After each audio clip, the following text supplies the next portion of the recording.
Hello everybody and welcome. In this video I'm going to show you how to create Equalizer preset on your Redmi Buds 6 Lite. You have to start by opening the application and now scroll down a bit. You need to go to the audio effects.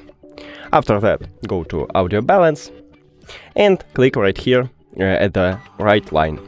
Choose custom one and now make the best one for you. So let's say I need something like this one. And that's it. You don't need to save it. It's saved automatically. And if you go back and return, here we can see that it did not change. So we can remove it if you don't like it.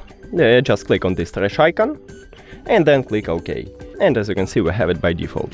That's it. Thank you for watching this video. If you found it helpful, please consider subscribing to the channel and leave the like on the video. It's really important to us. See you later.